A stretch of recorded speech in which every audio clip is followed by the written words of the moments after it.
Bogo, você fazia uma análise a respeito do relator dessa proposta, né? Mas eu queria também que você falasse um pouco sobre esses últimos discursos que nós acompanhamos aí do senador Sérgio Moro, o senador Magno Malta também. São discursos que se encontram em um mesmo ponto. Esse texto não deveria avançar. Pois é, isso aí alguém tinha que pedir vistas desse... Eles estão correndo, João, porque pelo princípio da anualidade, da anterioridade, eles têm que aprovar essa reforma até um ano antes das eleições para poder valer para o próximo pleito, né? E o Brasil é sempre assim, eles fazem as mudanças em cima da hora, sem discussão, no afogadilho, visando interesses, e por isso que estão correndo com a aprovação desse projeto. Mas vai trazer, óbvio, trará uma gama de dor de cabeça. Eu vou citar aqui o ponto mais importante, João, mais importante que eu vejo, tá?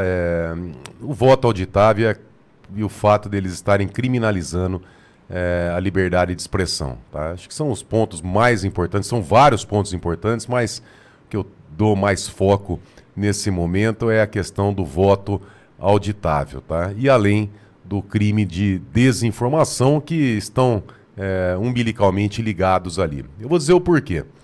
Pelo projeto, a mera crítica ou opinião ela não é considerada crime. Tá.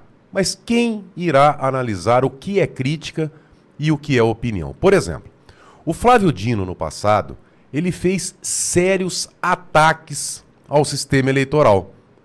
E hoje ele está no Supremo Tribunal Federal julgando o presidente Bolsonaro em um dos fatos, dizendo que, com a denúncia do Procurador-Geral da República, de ter atacado o sistema eleitoral. Mas o Flávio Dino, lá atrás, realmente, lá sim ele fez um ataque.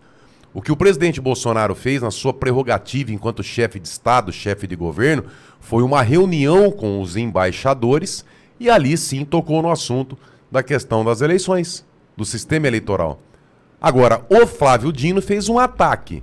Porém, João, as palavras do Flávio Dino são consideradas opiniões, críticas. O PSDB, por exemplo, pediu uma auditoria sobre as urnas eletrônicas. Lá ficou demonstrado que não tinha como auditar, não tinha como chegar ao ponto.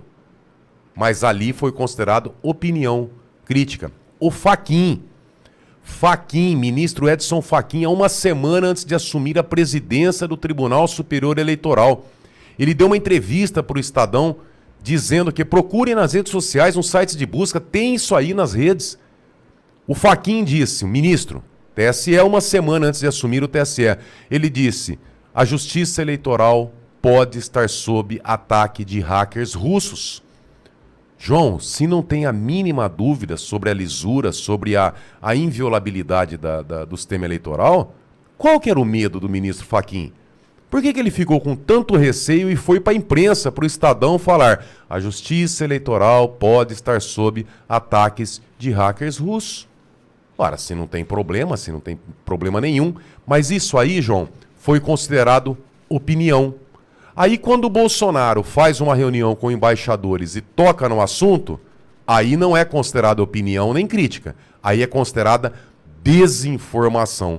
E por isso, o Bolsonaro ele ficou inelegível, tá? Porque o entendimento dos ministros do TSE é que ele teria utilizado a estrutura da presidência da República e do cargo para promover uma reunião com embaixadores no Palácio da Alvorada, com desvio de finalidade, visando, no entendimento deles, atacar o sistema eletrônico de votação em prol de dividendos eleitorais.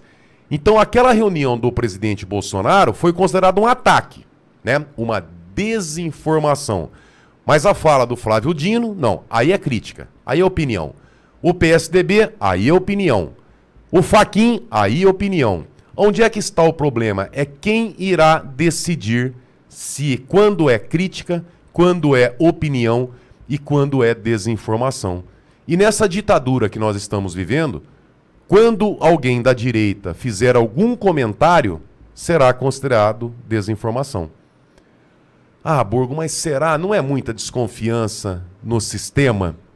João, como é que eu posso confiar num sistema em que o relator do processo que tornou o Bolsonaro inelegível, ministro Benedito Gonçalves, ele vira para o ministro Alexandre de Moraes e fala: missão dada é missão cumprida. Qual é essa missão, o ministro Benedito Gonçalves? Missão dada é missão cumprida.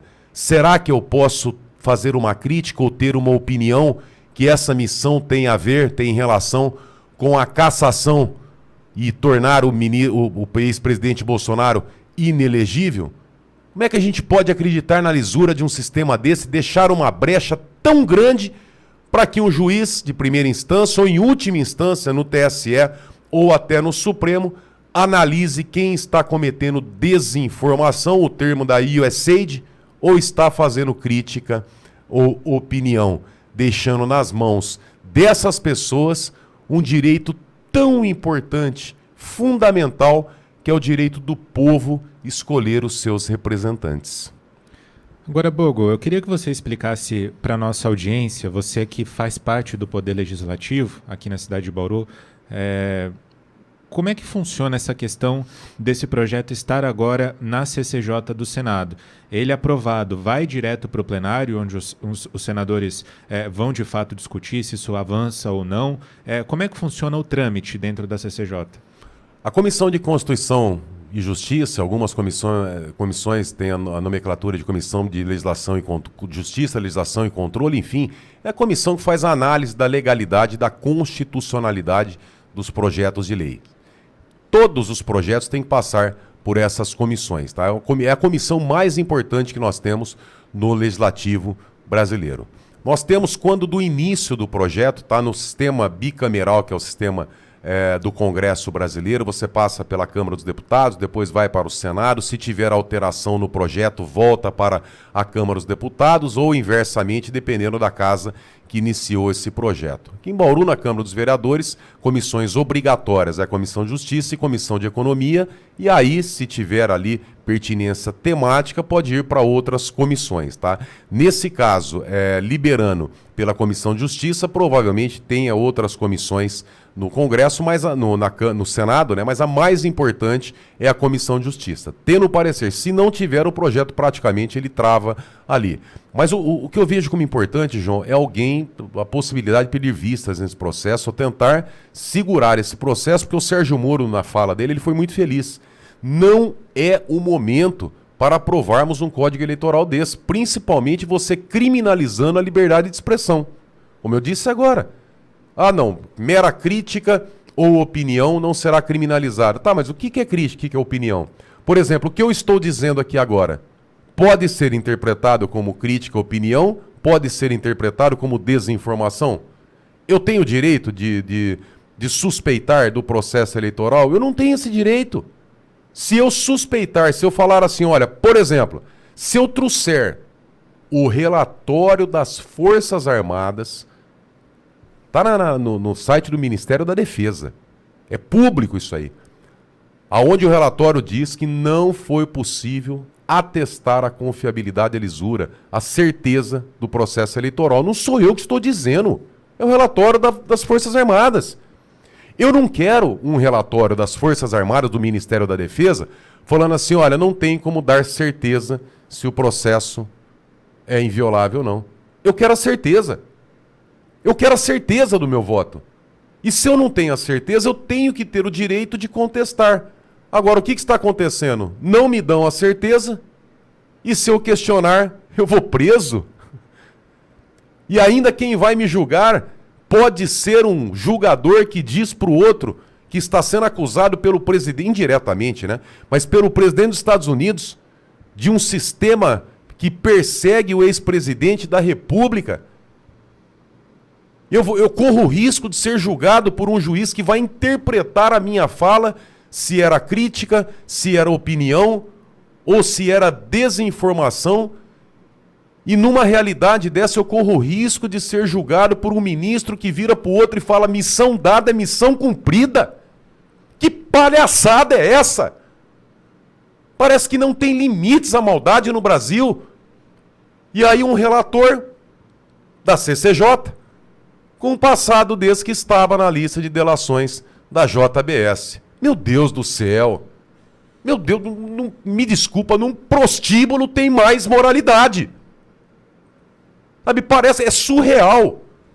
É uma maldade atrás da outra, é roubalheira do INSS, é IOF, é perseguição aos brasileiros, é cadeia, é prisão pra mulher, pra Débora do Batom. É uma atrás da outra, chega, o brasileiro não aguenta mais. Sabe, por isso a esperança que venham sanções americanas, porque o brasileiro não aguenta mais, o desespero é muito grande do povo de bem. É muita palhaçada. Eu apoio essa fala do Sérgio Moro, não é hora de votar esse absurdo. Criminalizar a liberdade de expressão é o fim.